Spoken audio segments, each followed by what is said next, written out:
and we have the fabulous Mr. McKinney and my darling longtime friend Catherine Anspawn calling in from Utah.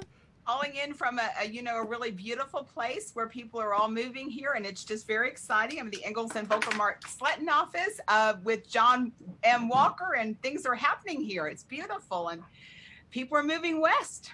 They are. They are, and real estate is booming, and that gives me chills to say anything is booming during COVID, because what a ride we have been on. But let's start by talking about why we're here. We are all living the authentic life, and you guys are two of the most authentic people I know. We every week come to this amazing studio at RFC Media with Adam Andrus, our sound engineer. I couldn't live without. But we talk about commitment and purpose and connection. And both of you have committed your lives to art and history and people, and your whole world is filled with creativity and the journey from where we came to where we're going. And with COVID and with everything happening in our world today, I think art and history are being discussed even more because it's such an expression of self. It's such a way that we connect. And Catherine, you two have the most incredible bios. So I'm just going to talk briefly, and then we'll talk about all of it as we go through the discussion. But you actually have an art history master's and a BA from Rice University, our hometown university, but you're from Pittsburgh, obsessed with Warhol, and you have been with Paper City, and you work with Houston, Dallas, Fort Worth, and this amazing opportunity COVID has brought us is now we can kind of work wherever we are in the world and do what we do. And Mr. McKinney, you two connected to create this amazing is it a podcast? It's a radio show? You know, it's an on-air show. It's called the Houston Hour, and Catherine was one of the founders of the show, and it's been a blessing. It was an awesome opportunity to really showcase arts, history, Houston happenings. These amazing guests we've had over the course of a year, and the show's been on for a year on KPFT 90.1. So we've really enjoyed it. But your claim to fame is the incredible history bus. Yeah. And you are able to operate during COVID, aside from the hot temperatures in Houston. If we were in Utah, Catherine, he'd be filling that bus every night, right? And they'd be having blankets on. So tell us what you do in your bus. Absolutely. Well, it's called the Houston History Bus. It's an open-air concept. Actually, Catherine was one of the first ones on the bus, and they covered it, the early stages of it, and there was... We got to do that story maybe, was it 3 years ago? It was 3 years ago. When we first launched it, you're right, it's been 3 years. August, is when we launched it, 2017, right before Harvey actually hit, we launched the bus. So it was challenging because we wanted to go out there and really do awesome tours and help people out, and we just didn't get the opportunity in the beginning though. But Catherine covered it from the start, and went on the holiday tour that we did, Merry Mansions. That holiday tour was so fantastic, just enchanting, and what I loved, what was really impressed me. Some of the people had come in with their children from kind of distant suburbs, and it was just it was a really delightful, and it was wrapped up with signature, kind of the holiday and the lights and the history, and then signature cocktails, including Miss Haima Hogg's special recipes. Yeah, the Bayou Bender. Yeah, it was through a partnership with the Houstonian. OMG, that is the best name, the Bayou Bender. It's all in the name. It's Maker's Mark. It's infused with oranges, and she lets it sit for a couple of weeks, and it just infuses, and that's her recipe. And Bayou Bender at the Houstonian Hotel Club and Spa. They still serve it there if you ask for it. Okay, well, we got to go because that's our club. Yeah. So both of you are living out your purpose in such an incredible way because you found a way to take what you love and translate it into a career. And there's been so many quotes about that. Catherine, how did you, people say this is a dream job. You're working with the most incredible Houston Magazine, meeting with these people. When I look at the list of people you interviewed, I can't even name all the people. How did you stumble upon this? Well, you know what? It was just, I was working at a sort of a very gritty inner city, as a contributor of Public News, which is sort of a legendary music magazine. And then it was bought out by Houston Press. And then I'd seen Paper City, and I just, that was in the 90s, and the beautiful photography. And it was also, it gave a vision of what Houston, this people were moving back to Houston in the 90s that had grown up here. They had careers in New York and LA, and they were moving back and kind of remaking the city.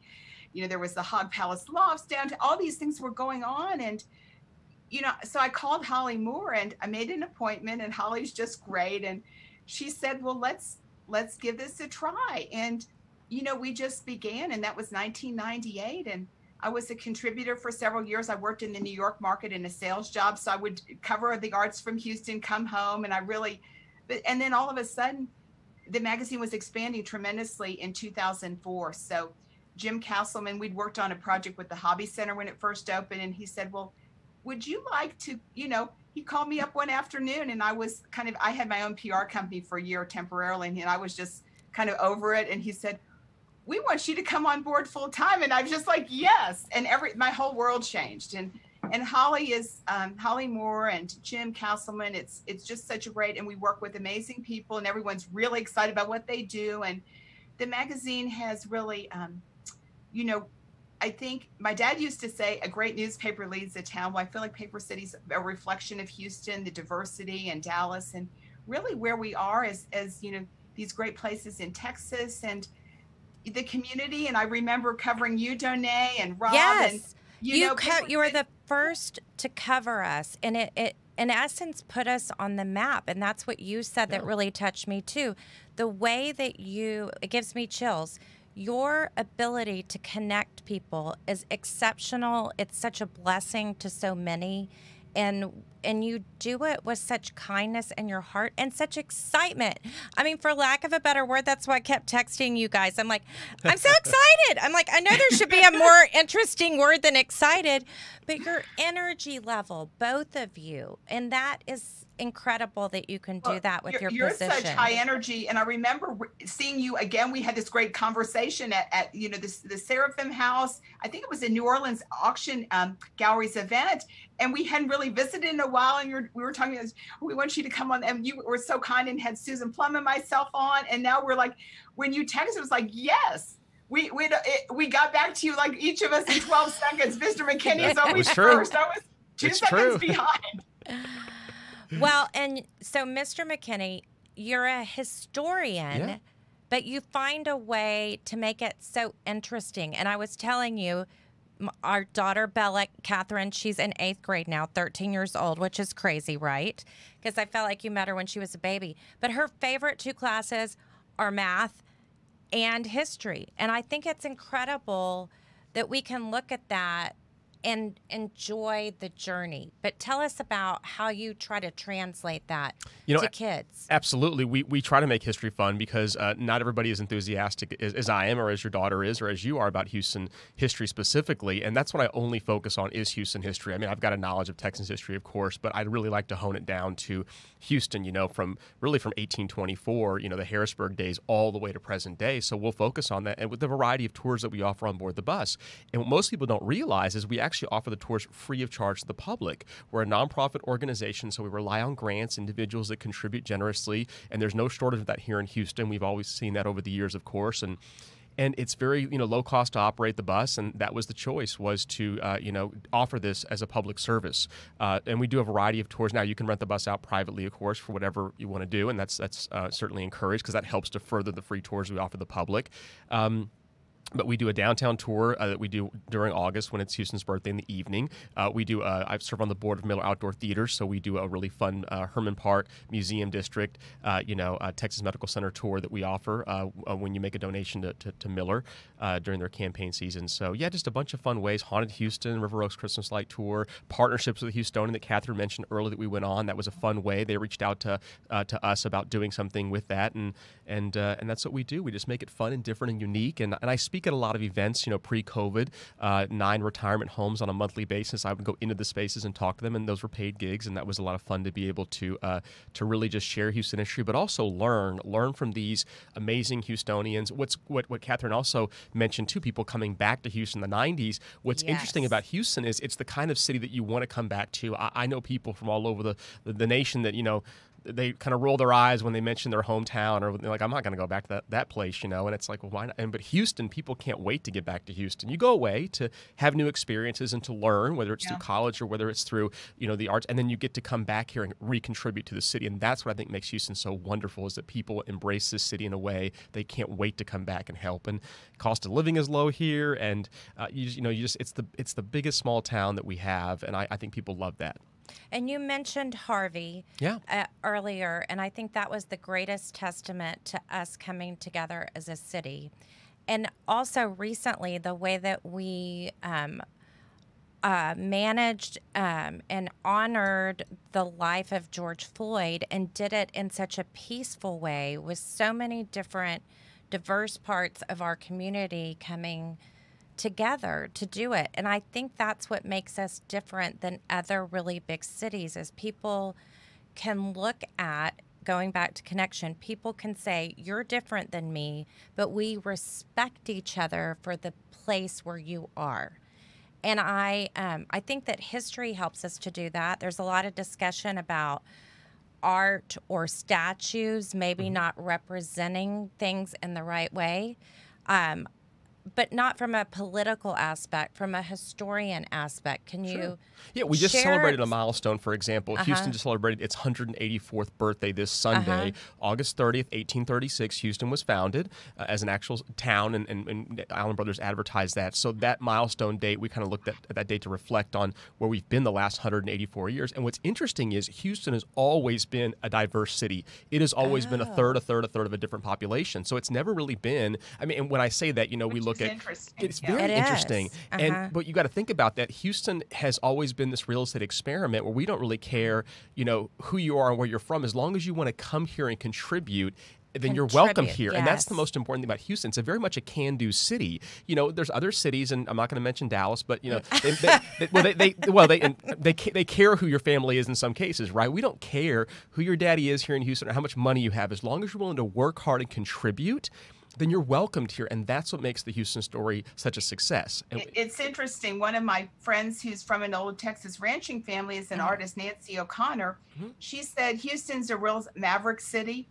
And if you look at the people, and, you know, Mr. McKinney, you're so knowledgeable about that, Glenn McCarthy. I mean, this is the man from Giant. I mean, we have all these people, Jesse Jones, and it's not a city where people, there are corporations here, but it's the person, you know, it's like that. And, you know, there were these individuals bigger than life, and they were truly mavericks. And it's a different, it's a mindset. So they were able to accept other mavericks and somebody that, you know, just had more of a scrappy upbringing, right? Yeah, you know, Houston's been very much a blank canvas for so many people that have left their mark on the city. As Catherine mentioned, Glenn McCarthy, you know, we think of him mostly for his 1949 Shamrock Hotel, you know, but he really was this larger-than-life character. He owned a bunch of newspapers, all the Citizen newspapers. I don't think the only one that's left is a Pasadena Citizen, but he owned them, and he was involved in media, on a radio station as well, multiple real estate ventures, and really bit off more than he can chew, and that was kind of his downfall. But still took chances, you know, and Jesse H. Jones early on embraced him, but towards the end kind of, just like Roy Hoffines, kind of got to know with these young whippersnappers, kind of not really taking too many chances, right? The old establishment liked for the people to kind of play it somewhat safe because they remember, you know, when things were, you know, not the same. So yeah, it's just fun to see all these Houstonians that have just taken chances and been successful, and we have a better Houston for them. You know, we just lost a giant, you know, Catherine Anspaugh. We just lost Geraldine Hines, you know, Gerald, 95 years old, you know, and we had Barbara Hines on the show. You know, she was one of the arts guests, and Catherine was awesome in that interview that we did with Barbara Hines. And just really being able to see someone's legacy, you know, from a distance, and what he contributed. I mean, every time I look up at the skyline, you think of Geraldine Hines, and, you know, we're in the Galleria now, for example, you look out the window and you see his legacy sprinkled throughout, and we can only imagine the hundreds and thousands of people that he actually inspired, you know, by quality and leadership that he, you know, possessed in the Hines building. So. Well, my background, and you might not even know this, is the marble industry. My family owns a marble company. So I was in construction for 22 years before I entered the fashion industry or the luxury industry. Was that Cangelosi? That was Cangelosi. We're still out there selling marble and granite, and the family's still doing it and carrying on that journey. And that was another thing. When you say if you're willing to contribute, I remember when I made the choice at 40 to change careers, and I became the Vintage Contessa. And I met people that I met Catherine, and she said, well, let me feature you. And it's like, you don't care that I didn't come up doing this, but I had grit and tenacity. I had a work ethic. Yeah. And Angela Duckworth talks about grit so much, and that's what these mavericks had to overcome, was this grit to stick with things.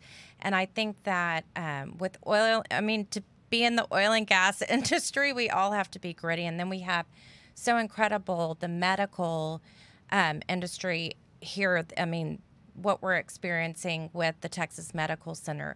But let's talk about art too, because I think that art has so much more art, fashion. Sometimes they go together. I worked with you on the collaboration with the Center for Contemporary Craft. Oh, the craft center with the handbags and everything. That was absolutely amazing. And the artist interventions. It was incredible. And so I worried when COVID hit what place fashion had in this world that was focused on health and safety. And I realized it was a creative outlet. And when people are in pain or they're stressed, they want a creative outlet. And I think the way that you express history is a creative outlet. And from fashion standpoint, you are always impeccably dressed. And Catherine, I love your style. And let's talk about like what place art, fashion, all of this has in our city. I mean, New York's known as this place, but there's so much incredible art and history in this city. Catherine, do you want to share first? Well, yes, I think, Houston is a city where there's accessibility and access, and you can get, tap in, and then it's the way people layer on, it's not, and I don't feel like the term siloed. I feel like, the groups all work together, the museums work together, we can fold in fashion components. And also I think, we have to all kind of blend different groups, and, the Houston's philanthropic scene is tremendous. And then the arts groups are always looking for new people to be brought on, be brought on the boards, the diversity. And there's so much here. And for a while, we've got to just bring new people into all of that. And I think that's a really interesting time. And of course with COVID, but it's made, people sort of rethink, reconnect. And there's more going on here where people really, they want to have a deeper connection. And then there are things here that, like, I'm kind of jumping ahead, but this is about creativity. One of the most exciting projects we're covering, is sort of an immigrant success story. It's Frank Liu with Lovett Homes, and he's acquired the old Central Post Office, which is actually relates to one of our greatest, Barbara Jordan, and all of this. So that's going to be reimagined by Rem Koolhaas's office, and there will be a farm on the roof. It's very exciting. They have Christine Starkman, who is curative Asian art, and she is doing these big epic projects. And she did the gunpowder installation with the Chinese artist Sao. And, she just is, this is going to be transformative. This will be written about from around the world, and it's the post office. So things like that. But here again, if you look at that, that's Kirby Liu that's overseeing it, Frank's son. But, Frank has an amazing story, and I think the father just passed away. So they were Chinese. I think they immigrated from Vietnam. So this is all sort of our stories here. And then it's Lovett Homes is named for Lovett Hall, Lovett University. So these are all kind of these stories with the different layers. And I just think, this development is going to bring a lot of art interest, and it's also going to be great for the Houston. There's so many extraordinary international artists that are based in Houston. Trenton Doyle Hancock's one of them, Ju Young Choi. So, this is another element. This gives a platform. So ultimately, we want to give a platform, and really Houston needs to do that, and also promote the idea of collecting. I mean, all these things are in, they sort of all interfold. The gallery scene here is extraordinary. So it's just very exciting, but, it's all accessible. If you want to reach somebody, and then it seems like it's easier to do. They're not all these have to go to here, to here, to here. We don't have all those layers. It's just, it's kind of a direct pipeline. It's exciting. So ironically, I'm in my second Frank Liu home, and we worked with him at Cangelosi. So I know Frank Liu very well. He even jokingly would say to my dad, I want her to come on board and work with me. So we've talked about collaborating, but I think it's so I agree with you where I spend a lot of time in New York, and I'm sad to see how their journey and how affected they've been by COVID. But I think that, like, from years back, you can go. I bet if I called Frank Lou, he would pick up my call and talk to me, because people are so intertwined in what they're doing, and it is about collaboration. And that's another big part of what I like to dive into about living the authentic life. Is I feel like and we keep talking about this, most of our journeys have been successful because of collaboration, because we go in and we have united missions and purpose to better things. And I was one of the first United States Green Building Council lead APs in the stone industry. And so I served on the United States Green Building Council Board of Directors in my former life. So the idea of having a farm on top of a building, using a post office, like translating it, and that was part of my journey with vintage estate pieces too, is we're sustainable, we're using things from the past. I mean, this is and that's all really big now. It's I mean, preservation when you started too, that, right? you were you were the first person I knew about. Now, now this is like very much in the language, but you were how long have you had the vintage? I opened the Vintage Contessa in 2011, but Rob's had Times Past for over 30 years. Yeah, and we've been in that location for 20 years. And so, again, that collaboration could be successful because he had the expertise of understanding date codes. I say he can remember the date code of a watch or a coin, but he can't remember his mom's birthday or mine. But we all have our specialties, right? So he had the widget mind of all that stuff, and I had the passion for the love of the product so together we could come together, and that's what I found so amazing. But I will say, I enjoy y'all's videos. You need to follow and like y'all's social media pages, because it's fun to see the two of y'all, just be passionate about what you do, and it comes across really, really well in all those videos. Extremely engaging, and the two of you have this, repertoire. Yeah. And see, you're crazy about each other, but you're just very funny, and it's also informative and just so engaging. It's wow. I love your Wacky Watch Wednesday. Wacky Watch Wednesday. I know, it was such, and again, that was just, he's a car guy, and apparently there's something called Wacky Cars. He's like, is that where you got it? I go, I don't even know. One day I go, let's be Wacky Watch Wednesday today. And it kind of stuck. But I feel like that's the message that I want everyone to hear from our guest, is that every time is that if you believe in something, if your heart is connected to something, you can't just go get a job as the art editor or open a historian business, but you follow your passions and you stick to your purpose and you stick to your core values and you stick to something bigger than yourself, that amazing things happen. And both of you have been so charitable. You've done amazing work with the leading these young women. You invited me to come and speak. And the Youth Council young men too. So this is one thing that I really enjoy doing. And Catherine's actually been involved too, because she's come to our events and she's helped us out. We had our big swearing in ceremony over at Photo Relevance. That was really wonderful to be able to have the judge come and swear the kids in. It's one of the things that motivates me also, is working with youth, especially with high school kids, because their whole worlds are ahead of them, right? And here they are ready to make a change. And it just reminds me of young people like Jesse H. Jones and Roy Hoffines. I mean, these people that are, and Glenn McCarthy, we talked about him earlier, just ripe to go out there and change the world. So what you're mentioning, of course, the Leading Ladies program, which is the female version of the Houston Area Youth Council on Service, which is the young men's version.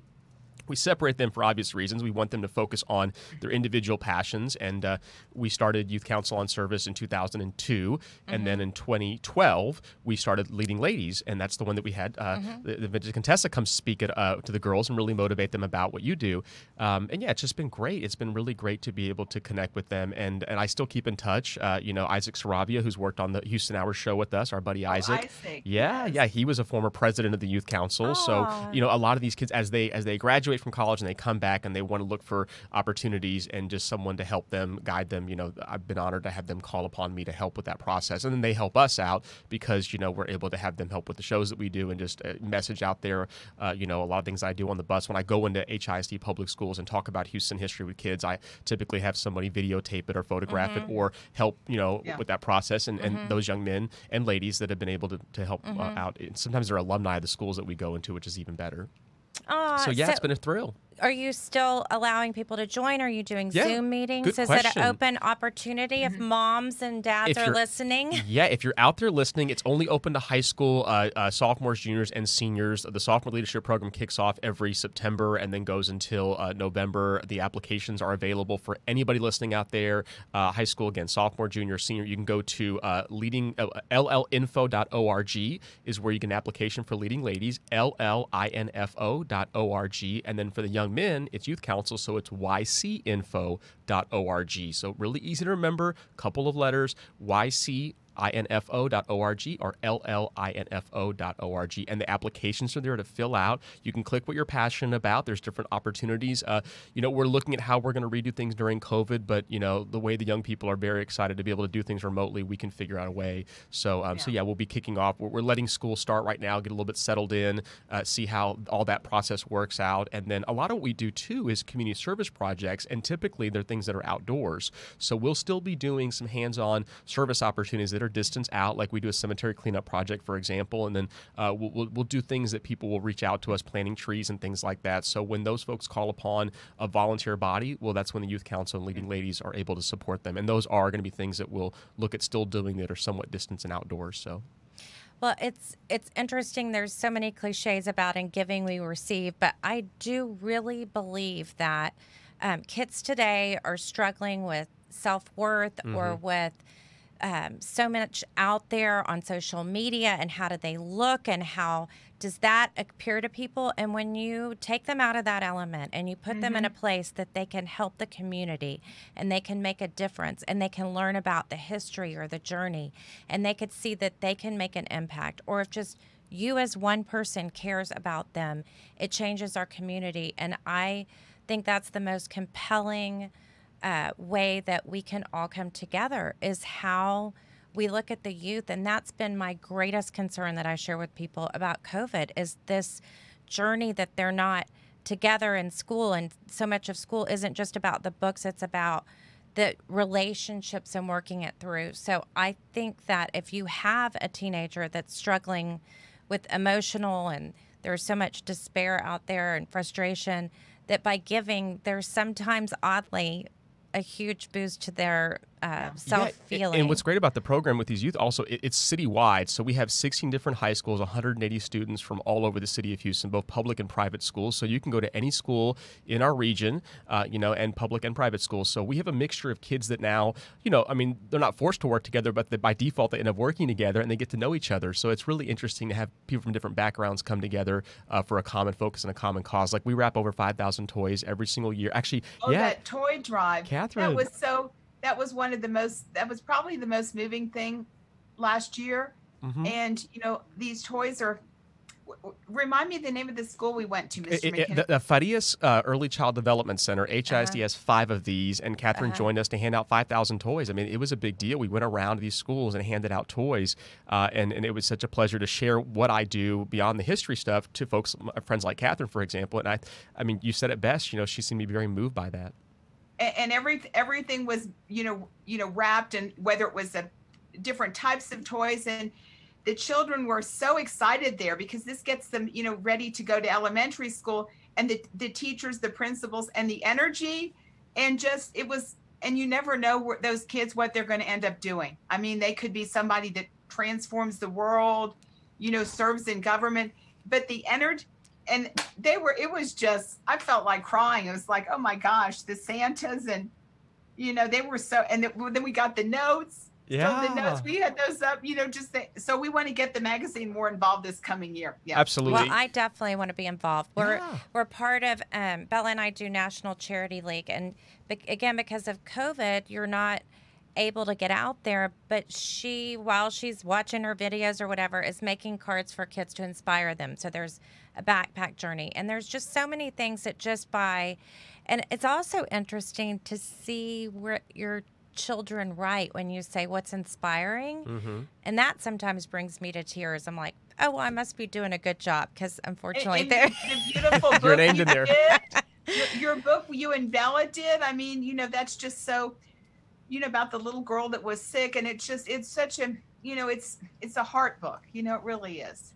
Well, and I think that's I think it's all part of the journey, and we do so much. Tell us about like some of the things that, like your next big project you mentioned, the next Well, the book new is things. a sort of an epic project, so I need to, we've done so much photography, and we're returning to photography, but like big projects, you just have to pace yourself. And then I think with everything going on with COVID, we've been pivoting at the magazine and have done some, sort of creative ways to reimagine. We have done some really interesting photo shoots. The September issue is just coming out, and we were looking, this location just appeared, and this is again through someone in the art world we covered. Dallas McNamara has Cherryhurst House, this historic bungalow, and she has preserved it, but it's an art space. And then next door, there was another bungalow that's been an artist residency, but Dan Havel and Dean Ruck, who did the famous Inversion Coffee House, they came there and they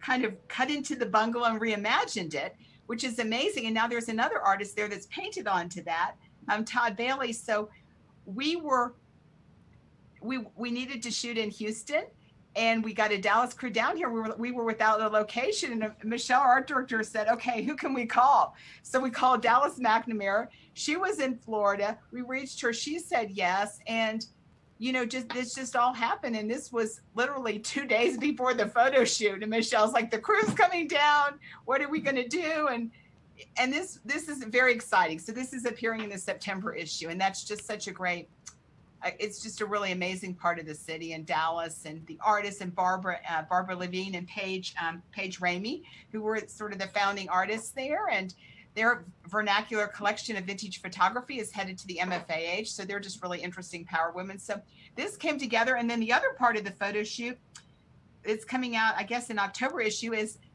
historic properties, the Bryan Museum in Galveston and the Moody Mansion. So that Michelle took a crew down there. So we're very exciting. So that's kind of coming out. And we're also tracking the new Houston Botanic Garden, which opens in September, which is the decommissioned golf course. And that is very exciting. So we're, I don't know, we're in the thick of, I'm here in Utah writing Houston stories. And the other thing is the Rothko Chapel is reopening, and it will be, this is a complete reimagining, and the chapel was taken down to studs. There's a visitor center. This is like a $35 million campaign or more, and this is reopening at the end of September. So we have tapped Robert Morris, the architect, who has stories about, originally worked on the chapel with Morris Aubrey when Mrs. Demonil guided that. And the new lighting system, it's beautiful, and it's extraordinary, because they never could solve the light, and they're celebrating their 50 years in coming up in 2021. So that's another story we're working on. So it's exciting. Wow. Yeah. So tell us about your next journeys. You even have a drink? Mr. McKinney's, he has 2 drinks. There are 2 drinks, and they've both been covered in Paper City. The first one's a cocktail. It's called the Mr. McKinney, and it was named Corey Williams, who works at the Houston Club, which I'm a member of. He created this cocktail for me, and then one of my students, Bill Bednar, has a bar on Main, 110 Main, called Lily and Bloom, and he carries the drink over there, and or still does, because all this stuff is pre-COVID, right? But yeah, it's Hendrick's gin, and it's elderflower, and it's some other great mashed up cucumber and tahini around the rim. So it's a fun little drink that they created for me, which I was very pleased and flattered. And then this juice drink, my friend Jess Huffman owns a place called Nourish Juice Bar with her 2 other brothers. Yeah, Nourish. And they have a drink called the Mintster McKinney, and that's a non-alcoholic juice drink, and it has carrots and kale and spinach and some other great goodies in there, including mint, and just a play on words. So those are fun little ways that we can promote health. And I'm not a disciplined vegan, but I'm somebody who tries to eat as well as I can in non-processed foods. So a lot of that has been a success in the way that I live healthy the last couple of years now. So I've enjoyed that. So yeah, the drink connects with all that. And then the real big project that I'm so pleased is this new live show that we do over at the Heritage Society. And Catherine and I had the pleasure of chairing their gala last year, the Big Natsuo Gala, which is this throwback to a carnival that took place here in Houston from 1899 to 1915. Jesse H. Jones was a former king of the, not so carnival. You had John Henry Kirby, for example, also a former king, and it was to really honor the cotton harvest that happened here in Houston. So it was done by the Chamber of Commerce and by other civic individuals to get together to really promote Houston as the cotton capital, which is what it was. This is Monroe Dunaway Anderson time period. This is really at the height of the ship channel. Coming to fruition here in Houston. And that event was a lot of fun. We had pleasure at the Rice Hotel, Catherine's old stomping grounds, where she used to live at. So really neat to be able to take it there. Back in the day, I know. But the show that we do is a live show at the Heritage Society every single Wednesday at 7 o'clock. It's on Facebook Live and Instagram Live. It's called Live from the Heritage. Is that 7 a.m.? 7 p.m. Okay, Yeah. Good. Yeah. 7 a.m. I know you do have those early morning gigs, Mr. McKinney. We do every now and then. Oh, the TV show. So, we go on the air all the time, on Channel 11, and that's early in the morning.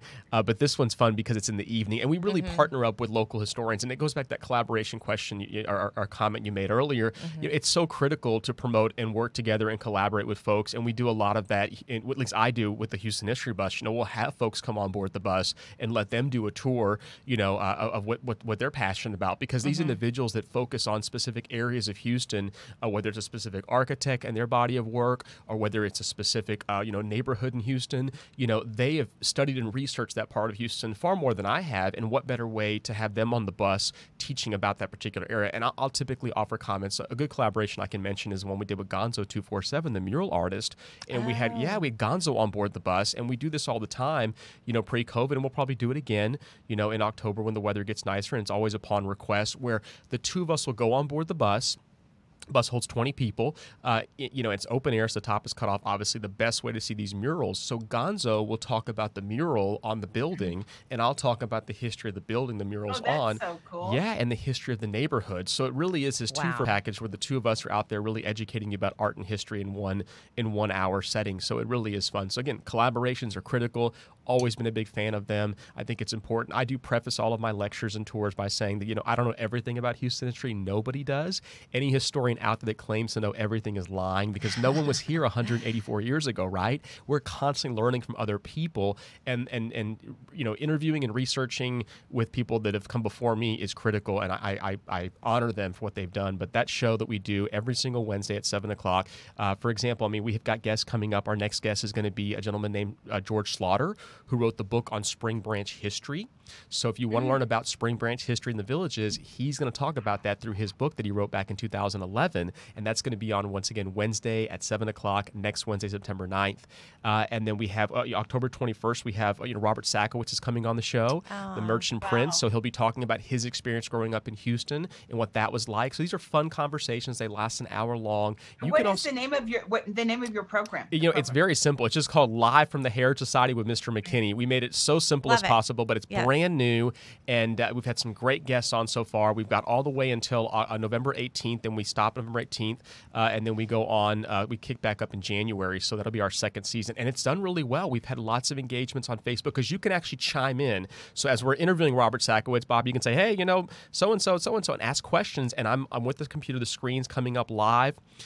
We just had last night on the show, which is Wednesday, we had with us a gentleman named Daniel Monsanto, who wrote the book about Houston postcards. So we talked about the history of Houston postcards, 184 years through vintage postcards that we showed on a big screen, and also he brought some in from his personal collection. So, it's a fun way to promote Houston history. Mike Acosta just came on, the official Astros historian and authentication manager for the Astros baseball club, and we talked about the history of baseball in Houston, the early years, pre-Astros, the Houston Buffs, and then talked about the future of the Colt 45s and then the fruition of the Astros themselves and the building. Are you archiving those? Because it would be really cool to archive them on the Heritage Society site. They are actually. Thank you for bringing that up, because they're on the Facebook page at the Heritage Society. So you can go to the Heritage Society's Facebook page and see that, but you can also go to their YouTube channel. So we just uploaded last night the show that we did yesterday. So we upload them really quickly and people share them. And I just love the engagements that we get, because you can, when people are popping in on Facebook, you can see their photo, you can see, you recognize their name. And, like we're doing the Astros thing all about, we're talking about the history of Judge Hoffines. So I asked a question out there, who had a personal interaction with Judge Hoffines, Roy Hoffines, people start chiming in. Well, of course, Deanie Hoffines pops in saying, that was my daddy, and these are the memories. So it's just great to be able to have those folks jump in and offer their comments. It makes the conversation better. And it really just shows that collaboration aspect, that we want people to tell us their stories and do it in a way where we can kind of jump on board and then ask that person right then and there. So, and we get prizes too, by the way. There's always 5 questions at the end of the show.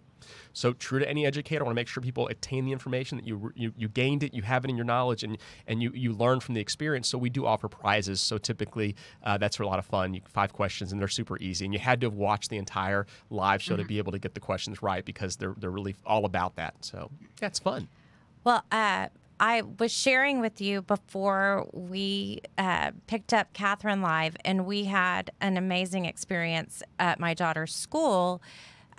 She went through, the parents were acted as though we were the gatekeepers at Ellis Island, and they came through as immigrants, and we asked them the questions about what they were coming in, and they were dressed up, and it was such an interesting experience. And then the next year, my mom had a major birthday. She says she's 40 again, so we'll wink that. And we went to New York, we went to Ellis Island, and my grandparents actually immigrated through Ellis Island from Sicily.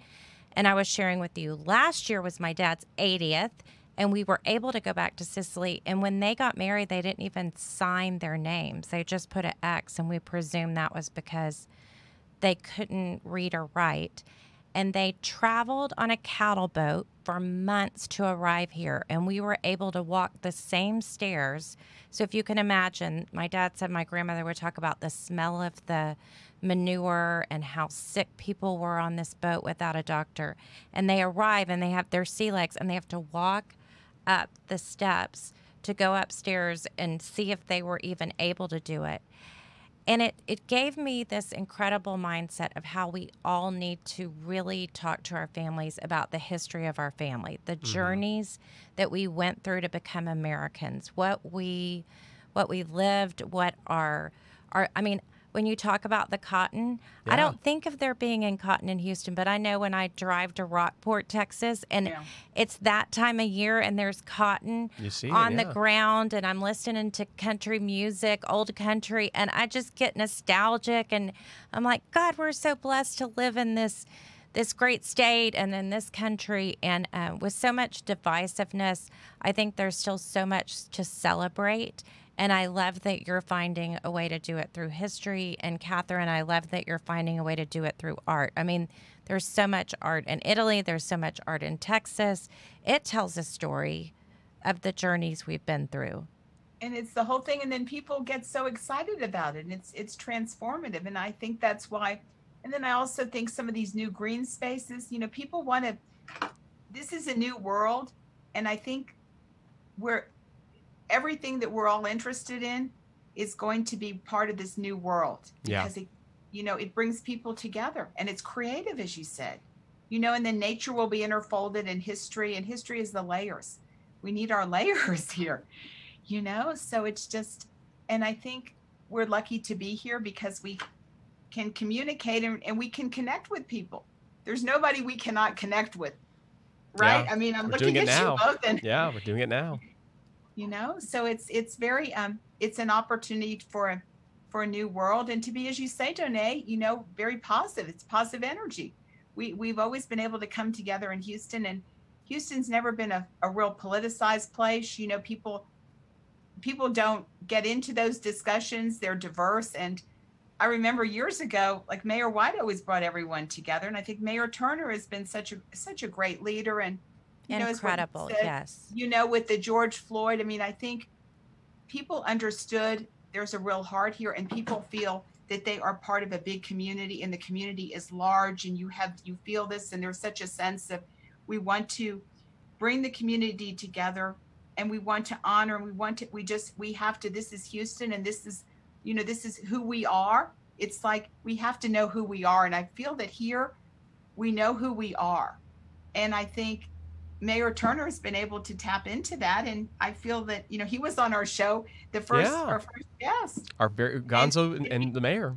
Yeah, Gonzo and the mayor, and they both tell great stories. And you hear these stories, these people's narratives, and And I remember he was saying as a kid, his mom would take him, to get a soda. She was the maid at the Rice Hotel. And then when he had a chance to, I guess after Harvard Law School, go somewhere on the East Coast or interview here, and he interviewed at the law firm.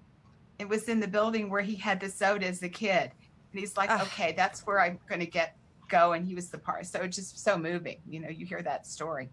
And to have that opportunity to do that, it's incredible. And, to come back here. And I don't know, I think all these stories here, and it is. And, we're working with Beck on a little project too. And I remember sort of hearing, she was the co-founder of the magazine with Holly, and you sort of see all these stories and everyone coming together, and you have these shared histories, and then you have other people folded in. And like here again, we think, well, we've known each other for a decade here. You know what I'm saying? It's all part of that. And Mr. McKinney, we met it when you were at the Alley. So we got all this history here, but then we're always folding in new people. And 25 years of Paper City, I mean, people really, and that's kind of when you've made it, right? I mean, you feel that way in Houston, when you've been featured in Paper City magazine, and you and I both have had the luxury of doing that. And that's just an example. So kudos to 25 years of really leading Houston, and Catherine's been behind that for, 15. So. Oh, and the other thing is just very exciting. We'll get in a plug. I mean, I always love the Rice plug. I mean, they just got this huge gift from the Welsh Foundation with the chemistry. That's very exciting. The $100 million. Yes, I read that in Paper City yesterday. The email. Shelby's on the beat, and it's interesting. And then they have this new Seraphim Arts Center there. But also, it's interesting.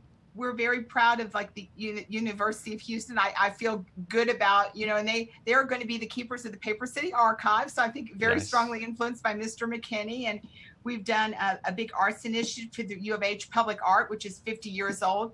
So the U of H, their special collections we started to transport our archives there. It's exciting. I would say we're kind of a quarter of the way there, but they're going to be keeping that, and they'll make that available. And they have the archives of Dorothy Hood now. They have Betty Moody, the Lawndale archives, Burt Long, the art guys. So it's exciting because you want a place. Ultimately we've got to have a place where people can go find those archives. I don't know, just exciting. So that's been a really kind of cool, and it's been that. What can I say? It was hot in our storage facility. It was a very hands-on project. Well, I love the Women's Studies group in the Table Talk presentation. I was honored to be included with that one year. And it's fascinating the way that we have such incredible universities here. As I said earlier, the medical center, the universities, we're not just oil and gas. I mean, the access it gives to us and the opportunities are quite a blessing. Well, unfortunately, we've run out of time, you two, but so great to have you here. Okay, thank you so much for everything you're doing. And this is and I love the message, living the authentic life. I think that's just such a beautiful mantra for everyone. Yes. You have identified and are inspiring people. Thank you.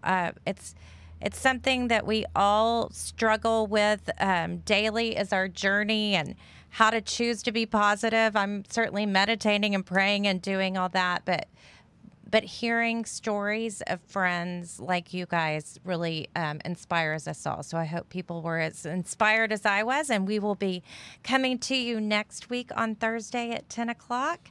And follow us on Instagram because we're going to keep you entertained. Okay. We know that. Well, take care, and best to you and Rob and everyone. And thank you so much for having us. Mr. McKinney, it's exciting to see your pocket square. Hey, look at this. So look what somebody gave me. Oh my gosh. The pocket square. It's a mask. Love it. I love it. Oh my gosh, I have my mask from Deborah Lindsay. Oh yeah, Deborah Lindsay. She's rocking with those masks. Dragonfly. And then I have mine. We're giving, if you spend $500, it has the Hermes and there's the different ribbon patterns on it. are beautiful. Yes. Oh, I love that. That's elegant. Very. So we very can all be elegant. stylish with our mask by being safe. All right, guys, have a good one. Okay, take care. Bye.